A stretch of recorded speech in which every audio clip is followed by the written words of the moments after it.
siente más identificado, más apasionado? ¿Le gusta escribir? ¿Le gusta ser periodista? ¿Le gusta ser político? ¿Han sido diferentes etapas de su vida? Sí, han sido distintas etapas de mi vida, pero hay etapas que yo doy por terminadas, ¿no? Y por lo tanto, mi participación en la vida política activa es algo que para mí quedó atrás. Ajá. Y lo único que queda por delante es la literatura o la escritura, ya sea tanto la escritura de ficción como la escritura de realidades, y en eso incluyo el periodismo, que eh, es una de las dos vertientes de mi escritura, la escritura de ficción y los artículos de prensa a los que también me dedico. Hace 30 años ya que usted fue vicepresidente con Daniel Ortega. ¿Qué se modificó desde entonces? Ya no como político, su mirada como analista, como periodista. ¿Qué quedó de aquel proyecto de cambio con el que ustedes llegaron? Yo creo que cuando vienen las elecciones de 1990, que el Frente Sandinista pierde, comienza un derrumbe bastante estrepitoso, diría yo, de lo que eran las bases de la revolución y del gobierno revolucionario. A diferencia del gobierno Ortega hoy, que es un gobierno totalitario, aquel es un gobierno que perseguía un proyecto político donde el Partido Revolucionario, el Frente Sandinista, actuaba como frente dominante, como fuerza dominante, y concentraba en su mano muchos poderes. Pero esto, si queremos verlo con ojos románticos hacia el pasado, tenía un propósito, que era la transformación de la sociedad. Es decir, una sola fuerza política que fuera capaz de darle un impulso transformador a la economía, a las instituciones. Pero cuando viene la derrota electoral de 1990, todo eso pierde sentido.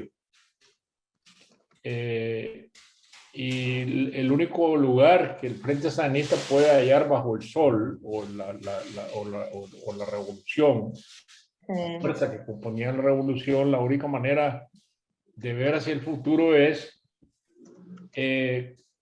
dentro del sistema democrático que, si queremos, muy a su pesar, el propio sandinismo creó.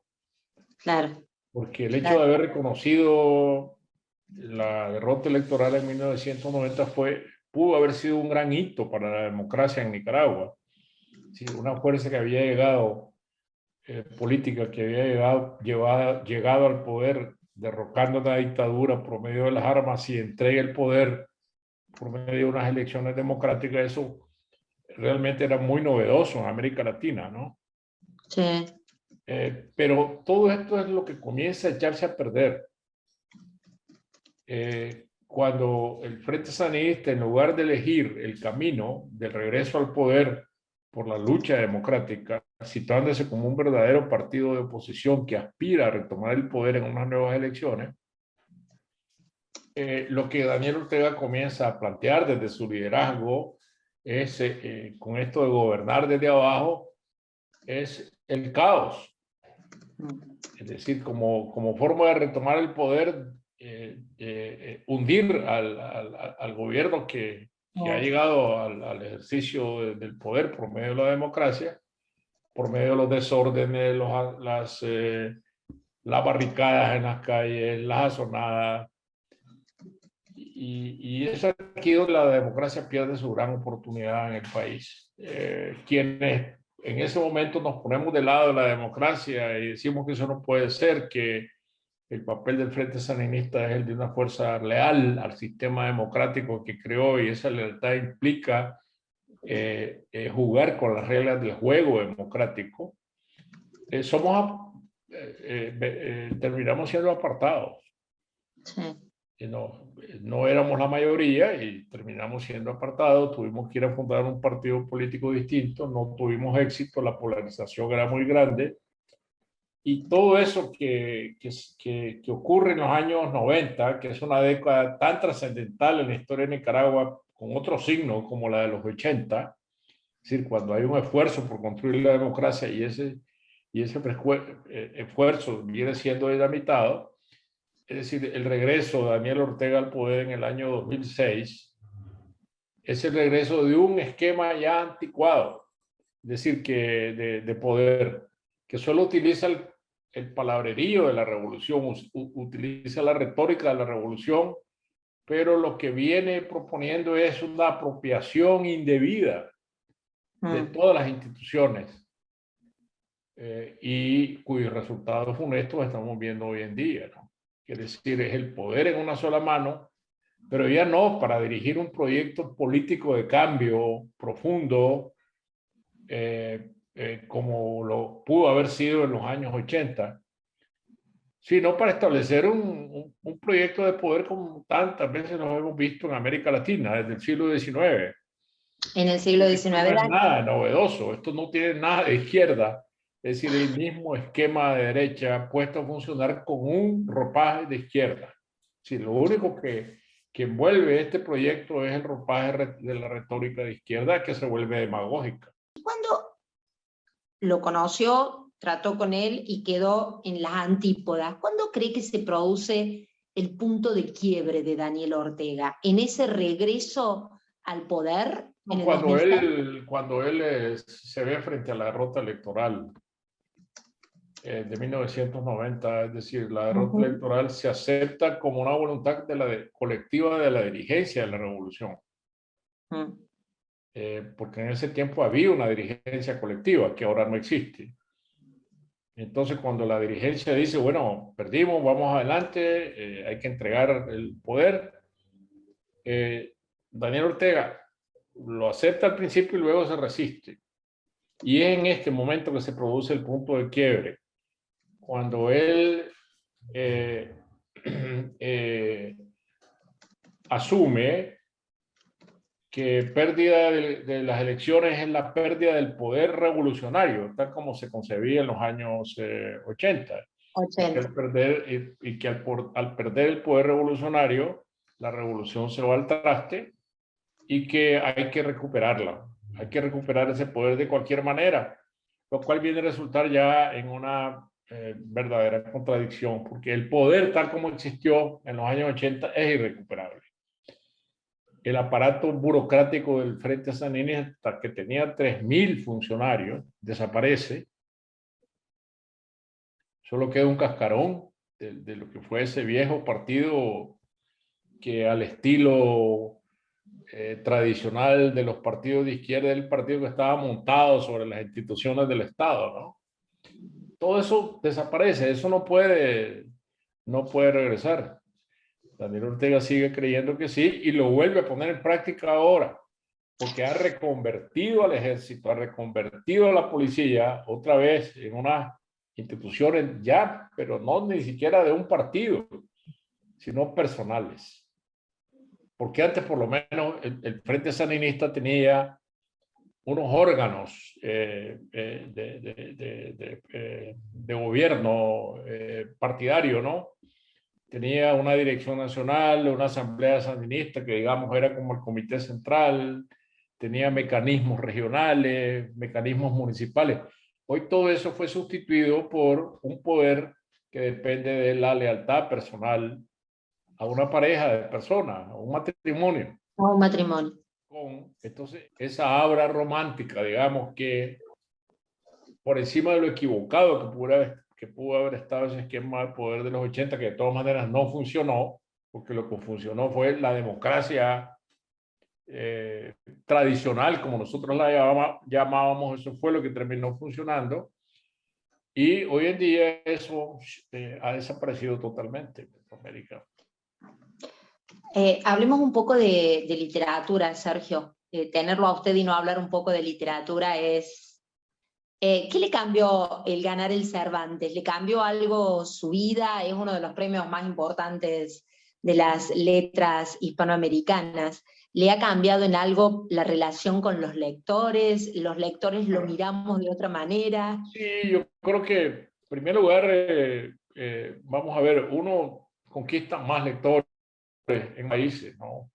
Esa es una especie como de llave mágica que abre más puertas con respecto a los lectores.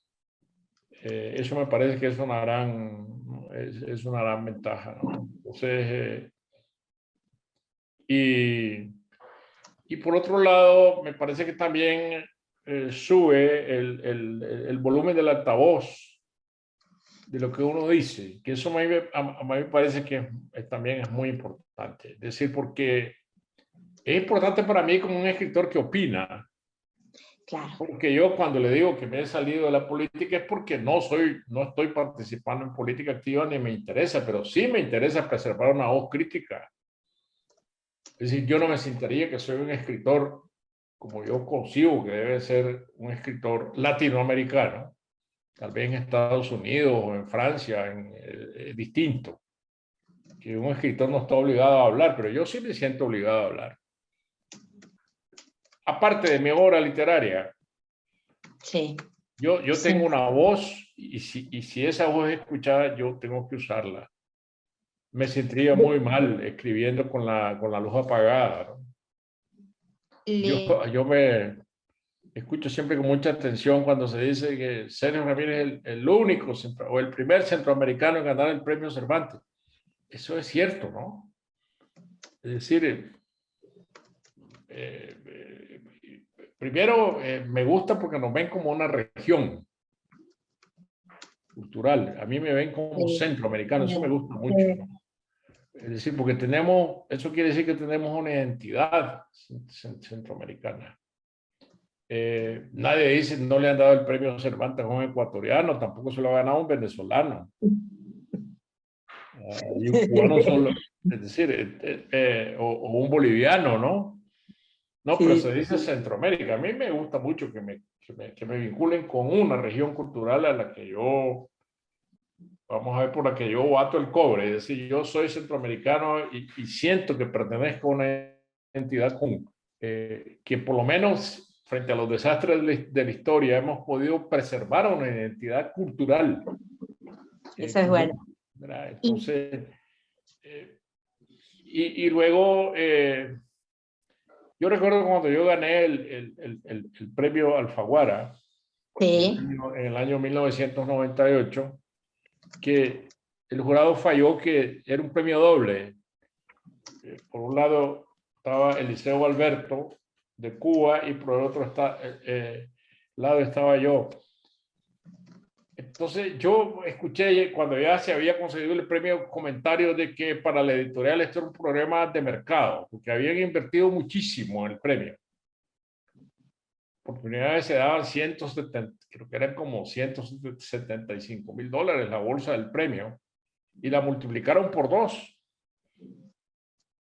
Es decir, fue un premio de $350,000 ese año, pues dividido entre Eliseo, Alberto y yo. Mire que es un logro, Sergio. Claro, pero bueno, le tocaron ¿cuál el era el bolsillo. comentario que se decía? Es que estos autores vienen de países sin mercado editorial, porque en Cuba no entraba ningún libro impreso en España o en México. Y en Nicaragua sí entraba, pero el mercado de lectores es muy chiquito. Entonces era un mal negocio.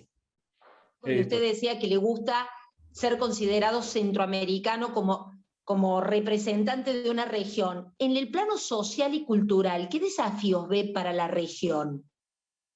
Estamos en el Bicentenario, ¿no? Ya pisando el Bicentenario. Bueno, ya hablamos del desafío político incumplido, ¿no? Y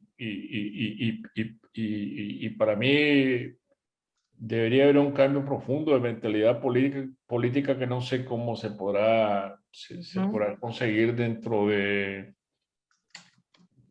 digamos, del pensamiento arcaico que sigue rigiendo a la región. Y de ahí se desprende lo social, porque para mí lo económico pues está íntimamente ligado a lo social. Si no hay una justa repartición de la riqueza, si no se incorporan a grandes sectores marginales de la sociedad a la vida moderna, a través de la redistribución de la riqueza, difícilmente habrá cambios sociales. Y el principal cambio social, y así hablábamos de eso antes, El cambio de mentalidad. es la educación. Es decir, y es que esto es un perro mordiéndose la cola. Cambio de mentalidad más educación viene siendo lo mismo. Y además es un proyecto de educación que tiene que ser muy aventurado, porque ya nos comimos el siglo XX y ahora tiene que ser un proyecto de educación para el siglo XXI, ligado a las tecnologías, al futuro, a la globalización. Es decir, Es ahí el es decir, desafío. cambiar la educación significa empezar con que en el último rincón rural de Centroamérica hubiera acceso a un ordenador portátil. Sin eso no hay cambio de educación hoy en día, ¿no? Entonces, en el entendido que nosotros somos sociedades de mercado, vamos a seguir siendo sociedades de mercado, pero, pero tenemos que ser sociedades modernas donde el mercado sea una herramienta del desarrollo, no el fin en sí mismo, ¿no? Bien.